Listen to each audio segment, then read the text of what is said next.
Welcome back to Real Talk, everybody. It's been so long. We're so excited for today's episode. We have so much to talk about. It's gonna be another great one. Mallory Long is here. How are you doing? I'm doing really good. I'm very excited to be back. I'm very excited about the topics for today. I think it's gonna be a good episode as always. So, Yeah. go ahead. The first thing I want to talk about is Dune Part 2. It's the hottest movie in town. Everybody's talking about it. I don't understand all the hype. All my people in Letterboxd are giving it 5 stars, and I'm like, whoa, whoa, whoa, stop that. Stop that. Because I just don't think it's as good as the first one. I don't even think it'll crack my top 5 for 2023. I think it's a rough movie. It really relies on Paul, like Zendaya's relationship, and I just don't think that works. I think every Zendaya scene, she's so bad. I was like, oh lord. All the line readings were not that great. Everybody's talking about Austin Butler too, and I'm a huge fan of him. I have all his stock. But like, what performance did people watch? He's in like 6 scenes. He's not doing that much, and everybody's acting like it's like the greatest villain role of all time. And it's like, what movie did we see? Everybody's talking about the visuals too. I don't really get that. It has some nice stuff, but there's also some rough stuff. I don't think we needed that much time on the worms. It's not that fun to watch the people ride them. It's not that great. I think the final act is interesting, but like overall the movie, I don't understand what is going on with it. I mean, I think retrospectively, in like 5 years, when people look back on it and there isn't like so much hype around it, people will be able to judge it like as an actual movie, and they'll see it's not the greatest thing in the world. And I'm hoping as 2024 moves along, we'll see some better movies and people can move their attention to those. That was very good. That so many good points. Thank you. I've not personally seen the movie yet, but I trust your opinion. And honestly, if you're looking for my 2 cents, I didn't like the first one that much. Like I thought it was good, but I remember being like, ugh, I'm bored.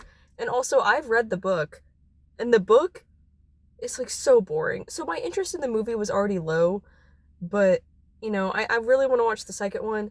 Honestly, I don't think I can judge the Letterboxd reviews because I feel like Letterboxd is kind of like It's been falling fraudulent. off. Like it's Yeah. becoming the new IMDb. All the reviews on there. So I can't really account for that, but I'm seeing like all my mutuals and everyone be like, it's the best movie of the century. And I'm like, okay, is it like I don't know. And then I saw a tweet about how like we left superhero movies in 2023, but now in 2024 they're being replaced with like desert sci-fi things, and I'm Yeah. like, that's equally as bad. I don't want it, but that's just my If you're gonna go to the desert, do a take. nice California movie. Let's do a western. Yeah, yeah. That's I care about I care about those. So obviously that's what's most important, yeah. and nobody else can care about Dune. That's a So great that's not what point. I'm saying, but that's what it Yeah. sounded like. Let's go back to Italy. Let's go back to our roots. Make some nice westerns, and then we get restarted. You know. Yeah. Huh. Now for a movie we've both seen. Priscilla recently hit Max. And that's when I watched it. I finally watched it. I've been dying to watch it. As Sofia Coppola's biggest fan, I really, really needed to see this movie, and it delivered. It was good. I loved Priscilla. I was very conflicted on what to rate it. I think I ended up. Did I give? I think I gave it 4. Yeah. But I was in between that 4.5. Jacob Elordi was so good in it. Like his Elvis was really, really good. He's awesome.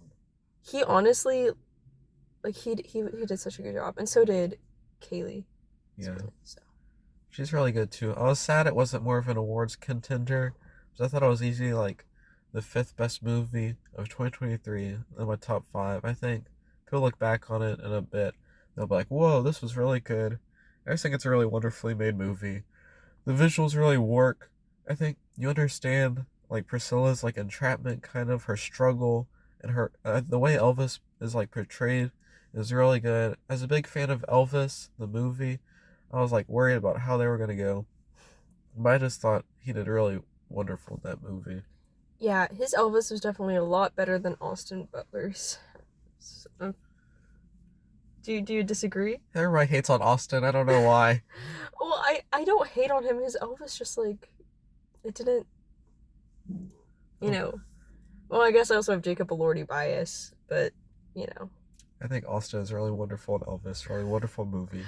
I just think the whole thing where like he couldn't drop the accent is like really He funny. was really dedicated to the character. I know he was like crazy dedicated.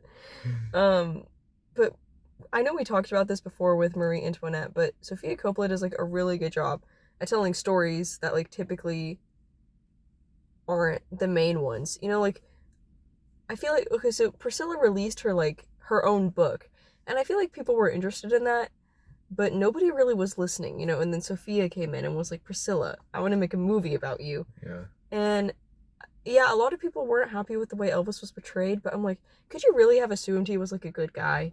You know, like He was a conflicted person. I think obviously he wasn't completely bad, but I think the movie did show like an interesting perspective and like Yeah. people are nuanced, you know. It was a good movie. Yeah, I think when Elvis was out, when you heard like some of the stuff, like Priscilla, everyone was like, quiet down. We don't want to hear that. But like now with the movie, it's like she's really, you like really get it. I feel like you have a full picture, like of what that life was like from both sides, and I think like both pair together really nicely for an interesting watch. Because like Elvis is all about the jazz and colors and so exciting, but like Priscilla's much more darker, and it's just sadder. I recommend. I love Priscilla. Yeah, it's on Max now. Dream Scenarios is coming out Max 2, March 15th. Very exciting. Poor Things is going to be on streaming. Poor Things. I Yeah. don't even know how to express how excited I am to finally see Poor Things. I don't know if I've talked about this on here, but I wanted to see Poor Things the day it came out. Okay, I wanted to see it so bad. The issue is that I'm 16 years of age. So I'm not really allowed into R-rated movies. And yes, you can just like go into them, but I don't know. I didn't want to be doing all of that. Plus, sometimes I prefer to go to the Opry Mills Theater, which is further away, and they actually will check your ID there, which is really annoying. And this was not a movie I wanted to see with the trusted adult because I know the content of the movie and I was going to be uncomfortable if I had to sit through that movie with somebody I was close to. You know, like this isn't a lone movie activity. But it's coming home soon, so I get to watch it and I'm so excited. Emma Stone, I believe that she's getting that second Oscar. It's looking really good for her. Obviously I can't attest to if I agree with that yet, but like the clips I have seen and just like the idea of the movie, like it's so cool. Like just the whole concept. And yeah, the hair and makeup looks like really good.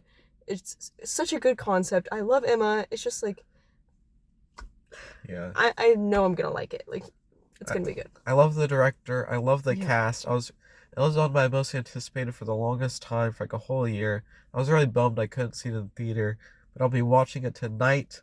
I'm very excited to do so. I think hopefully I enjoy it, but I don't know what's gonna happen. Recently it's been harder for me to like agree with like the public consensus on movies, but I think I'll enjoy it because I do like that director. At first I feel like it was very controversial though. Like now I feel like the general consensus is that people like the movie, but at first people were like, "Ew, this is so weird," and they weren't getting it. But I feel like I'll get it. You know, like I'm very excited for it. But I do feel like we are also both contrarians to a fault sometimes. Yeah. So, but I think I'm just excited to see it nonetheless, whether I like it or not. Yeah, it's a big player at the Oscars, Best Picture nominated, so I just want to knock out that lineup. It's gonna be a very interesting experience. I think this is the first year I would have ever seen every single Best Picture. Almost. I know I still need to watch Poor Things. And, yeah. I only have 4, but all 4 are gonna be on streaming, so I can knock it out. Very exciting. I have other years where I'm like one away from doing the whole Best Picture lineup.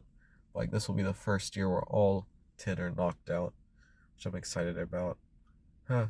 Speaking of the Oscars, I'm so excited to see them. Yeah, it's gonna be a great time. Real Talk will have an episode after. Right after. With everything you need to know, recapping all the major events. Our thoughts, because that's what you're here for. Yeah. Because our thoughts are so good. Looks like it's gonna be a packed show. Hopefully there's some surprises. Our guy Nicolas Cage will be there. Al Pacino's gonna be there. Very exciting event. Well, thank you for watching Real Talk. We hope you have a great day. This has been an awesome episode. Yep, so happy to be back. So happy to be here. The break was nice, but, you know, love Real Talk. Yeah.